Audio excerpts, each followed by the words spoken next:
everyone, it's Nicolette here from Dooney and Daughters in Remuera, your home for premium chalk paint and furniture decor in Auckland. So I am jumping on today to do the fifth and final part in our chalk paint basics series. So this is kind of more around the finishing touches. So just to recap, part one was about what chalk paint actually is and what our Velvet Luxe outdoor paint is. Part two, I talked about different techniques. Part three, about clear wax, dark wax and the lacquers.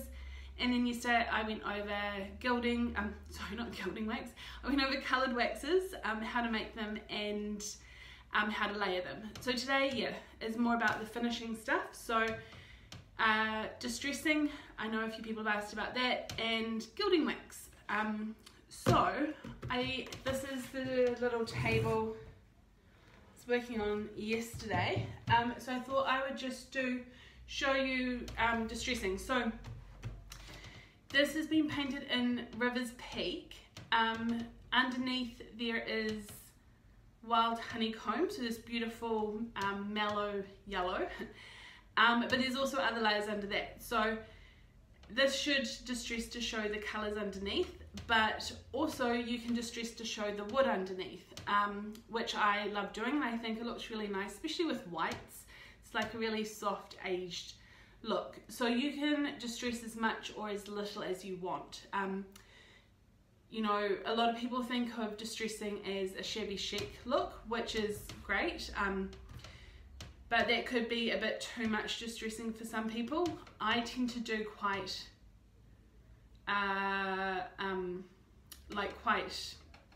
small amount of distressing, just for like a simple pared back look, and I love that with whites, and I've got a few examples on our website.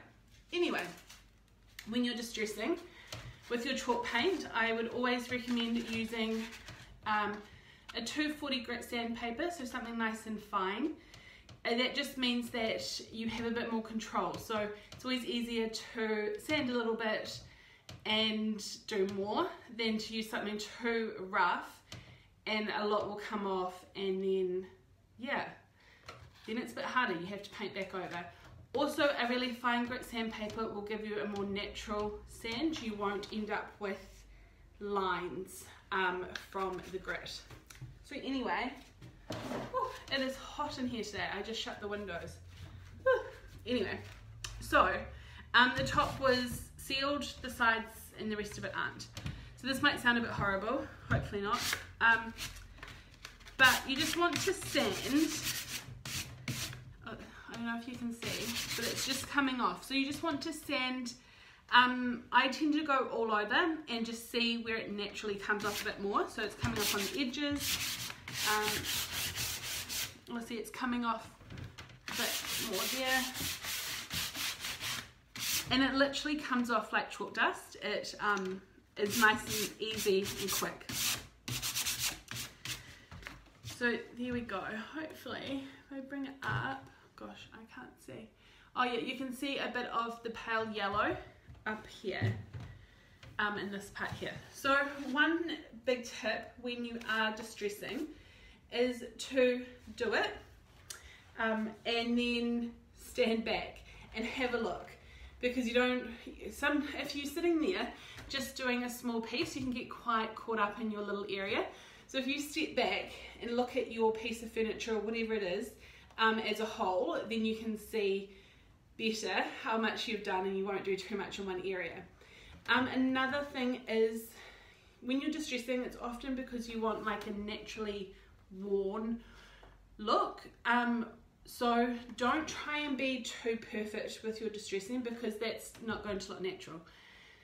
You might concentrate a little bit more up like here and do some down here, and then on the next side do it slightly differently. That's why I find if you run your sandpaper over the whole thing, naturally it will start to come away in some parts more than others, and then you can just concentrate on that and leave the bits that haven't come away.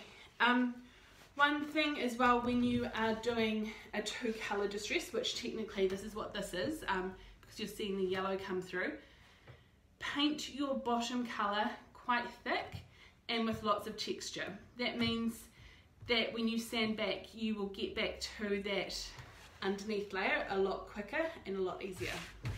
Okay, so that's it. Distressing, nice and fun, super simple.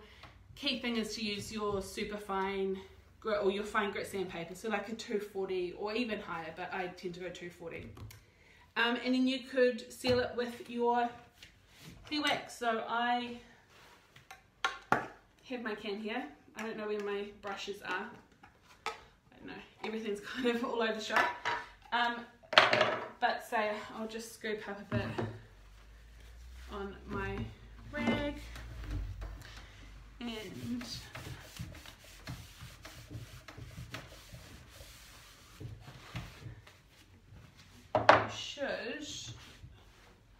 that should have brought out wherever it is my distressing a bit more.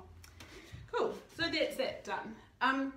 Now my other favourite part for finishing is using gilding wax. So we just got back in our French ones. So they're these little pots here. I've got a few, they're all up on the website. So this is gold, and I have I think one silver gilding wax left as well, but we'll be getting them all back in the new year. It's just one of those things this year, COVID.